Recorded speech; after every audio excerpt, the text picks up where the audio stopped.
Kale gwali ku The Still Hope 2 AJ Media Dreams and Visions ne Kids Channel bane mugende mulabe Kids Channel twanso baletera street life story abana b'oku nguudo abo twagala kulaba biki ebaletera okubanga ate bagenda ku nguudo bulamu ki bwe bayitamu. So stories twatandise okuba nga ate tuzibaterayo ne programs endala eza bulijjo esobola okuyamba omwana ate n'omuzadde. Genda ku YouTube tekamu The Still Hope Kids ojja kubanga channel eyo okola ki channel eyo ogiraba. Nakola leero nina ekintu kinjagala twogereko ziri story bbiri ey'okubiri ogenda gifuna mu kitundu kyaffe ekiddako.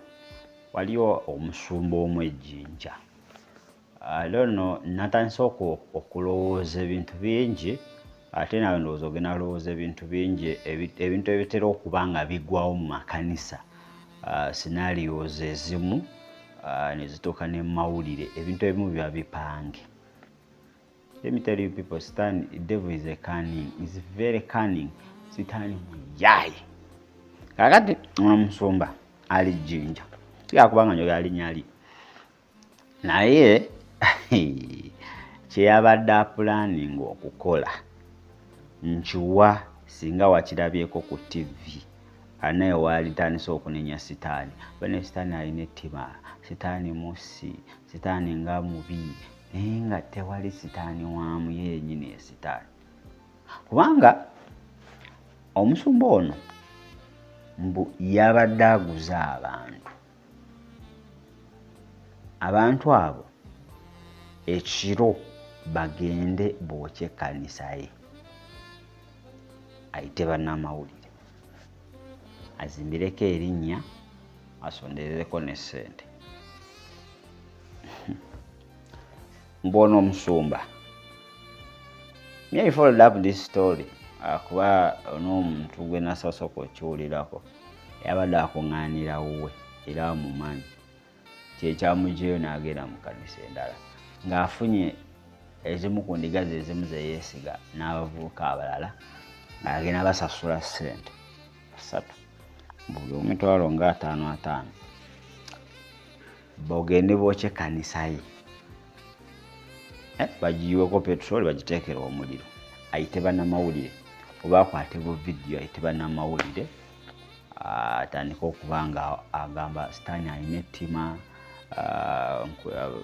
ntalo z'abasumba abasumba tebaagaliza abantu Sitaani abayingira bookyezza kanisa ebaddemu ebintu webiti yeyo pulaani gyabadde ali kupanga. Yane Katonda ono mwesigwa pulaani teyayiseemu kuba abantu be yabadde asabye basobole okuba nga ate bamukolera ekintu ekyo baagaanye. Ndowooza Mukama yabakomyeko bambi ne bagaana. Naye ago ge mawulire ge badde ogenda olaba ku Bukedde, ge mawulire ge badde ogenda olaba ku TV ez'enjawulo nga balaganga omusumba bwe bamwokereza ekkanisa era ebintu bya bukadde na bukadde byatotomokedde mu kkanisa eyo naye nga kipange kifumbe kiyiiye. Naye kiki ekitutuusaawo omusumba gwe oba n'amusumbula alina dati endowooza ey'okuba ng'akola erinnya naye nga erinnya eryo terivudde mu lugendo. Kiki ekitutuusizaawo? What are we looking for? What are we seeking? Kiki kyetugenda ogenda nakyo mu nsi? Nothing we are going to take. Kiki tugenda ogenda nakyo? Kale ojja kuyita bannamawulire, people will have companion over you. There is what collect some money goyitewo but inside your heart. So natudde wansi neteka okuba nga nfuna ebirowoozo bingi nnyo about scenarios ez'abasumba ezimu na biki ebimu oluusi ebyogerwa ne bitulaba mu mawulire oluusi nekimpamu ekifaananyi ngamba oba ebintu bino ebisinga biri staged. Bawona omusumba we w'ejjinja mumumanyi. People who knows Jinja, people who know Jinja, they know this pastor. Abamanyi n'abatali Jinja abamanyi. Some are famous, are famous. naye nga yabadde asiteejinga ekyo. Bw'okya ekkanisa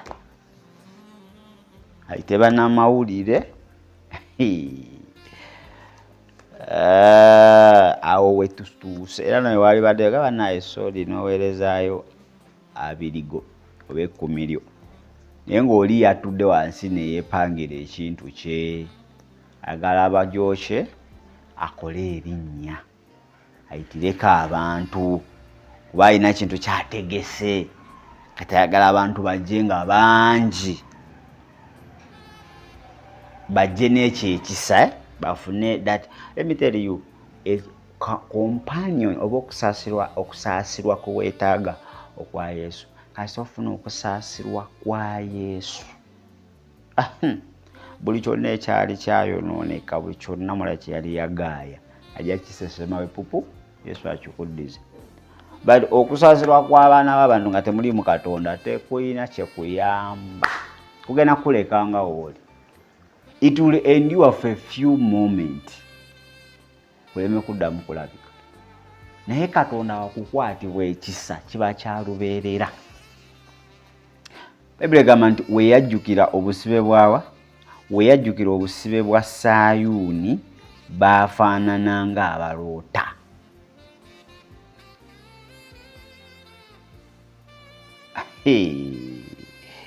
So Katonda buli wakukwatibwa ekisa kye it endures forever. Naye zineewunyiza omusumba oyo to reach that extent of staging that incidence. So banaye ebintu ebisinga tetupapanga kukomentinga, ebintu ebisinga tetupapanga kwogera, tupapanga kunkuludinga ekyo kituufu. Ekyo kituufu omusumba kituufu kye bamwogerako omusumba kye bamuwaayiriza tetupapanga. Kubanga singa kino kyabadde successful bwali kirabye ku mawulire walikiriza nti baakikoze naye ng'ono Guy yatudde wansi n'akuba pulaani ayagala ensi yonna emutegeere tayagala kuva mu mawulire ayagala erinnya litandika okuba nga likwaki agezezaako all the ways bigayi. Kati omuntu watuukira ogamba nti kanjokye ekkanisa mpite bannamawulire aba si musumba. Kale tulina ebicupuli by'abasumba tebamwegendereza amakanisa ge muyingiramu akati oyo okubookya kyangu nnyo mubeera ka overnight nga musaba kumbe eri yateesera ne bigayi bye ne bibookya.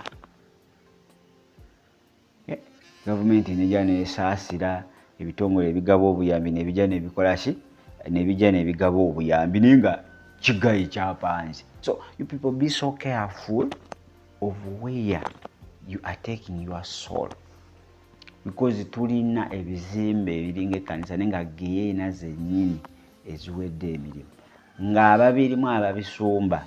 These are businessmen who are supposed to be in villages nga bagula bijanjaalo na kasooli.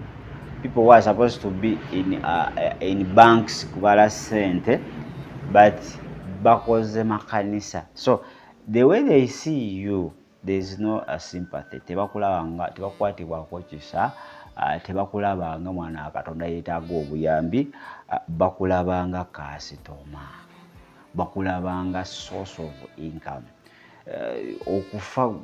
Okufiira mu action zaabwe bo bayitewo tebakiraba mu buzibu okubeera tormented okubeera tormented n'oyita mu mbeera enzibu bo bayitewo oba n'ofuuka saddaaka ku lwabwe bo bayitewo tebakirinaamu ki tebakirinaamu buzibu wadde n'akaki n'akamu. Kati ekkanisa weezityo wozigendamu don't tosuubira nti ogenda funayo life. You are going to harvest death. Kufa kwerere kwe kuli eyo. So we need to be so careful and sober minded of where we take our souls, of where we go. Gye tunoonye emmere ey'obulamu oluusi eri magombe gennyini abasajja bali ku byabwe ebya Katonda ate ennaku zino ekkanisa because tewali guidelines God is calling teri kombo ate wetaaga obenga wasoma kutuuka this is a call, spiritual call. So omuntu akeera ku makya kasitaba nga asobola okupangisa ekifo oluusi ng'asobola okufuna ebimadde tabirina n'afunayo n'abantu be batono bati they begin naye nga purposely entandikwa y'ekyo ekintu it's not all about okubanga they guide people obanga bali ow'abantu emyoyo asobola okuba nga bagenda mu internet. Purposely bo ekigendererwa kyabwe to harvest money. To harvest money. Kulikitinga ssente oba okukola ssente bo basobola okuba nga bakola ki nga bayitawo. So that's not good. That's what I wanted to share with you. Okulaga nti si buli incidents oba si buli kintu kyonna kyolaba ekigenda mu maaso kiri real. Kiri real. People have staged, abantu bastaginze ebintu ebyenjawulo. Bastaginze ebintu ebyenjawulo naye nga gw'obiraba ku screen yo oba eyo gye bikutuukako okuyita ku mitimbagano nga YouTube n'ebirala, gw'olaba ebintu ebyaddala, olaba life eyaddala, oba olaba ebintu sitaani byali kukola, sitaani abonya abantu, sitaani ayokeza ekkanisa oba sitaani naye nga bano bantu bali ku feemu yaabwe nti gye banaakoma okiteeka mu mawulire ajja kuba akola erinnya, ajja kuba attractinga. Kubanga abantu kasabala nti bayokeza ekkanisa, abantu bakutte ekkanisa ne bagyokya, abantu nga bamitima mibi. Okimanyi nti kikwanguira to give out n'okwa-attractinga abantu. Ajja ne bawaayo ye nabanga erinnya, TV zigenda mukyaza, social media ez'enjawulo zigenda mukyaza kwogera ku incidence eyo. Ndowooza olaba abantu engeri gye babalamu. So is a Nigeria is a so-called pastor. But simubalanga ki, simubalanga pastor naye nga yeeyita pastor ali mu kibuga Jinja muno. Ye embeera eri ewuwe era zizo plan ze yakola ki, plan ze yabadde alina asobola okuba nga ate ayitawo bintu bisobola okuba nga bimutambulira ki, bimutambulira maridadi saana, afune ettutumu, bannamawulire bamwogereko n'ebintu ebifaanaganako ate weebityo. Naye nze kulabula topapira nga kintu ky'osanze ku social media oba scenario oba kiki ekigudde mu mubiri gwa Kristo n'okipapira, sooka oddeko mu nsonda oteekeko spiritual binoculars, sooka otangaaza embeera eyo. Oba osobola otuukako ku siini, sooka otuukeko ku siini olabe obuze ne Mukama kuba ye abeerawo nga tebinaana kubeerawo, amanyi pulaani zonna akubuulire. Otherwise tujja kutomera bye tutategeera, twogere ebikikinike, tukomekeze nga ffe bennyini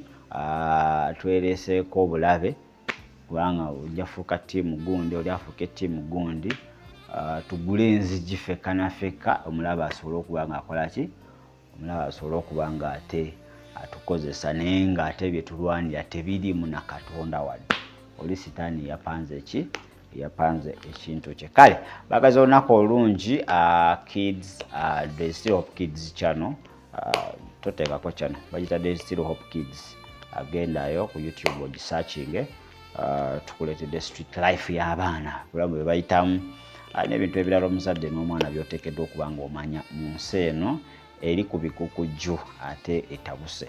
Bagaze olunaku olungi, mubeere bulungi. Tugenda komawo mu vidiyo ey'okubiri era naye ekwata ku kitundu kiri eno mu Eastern region.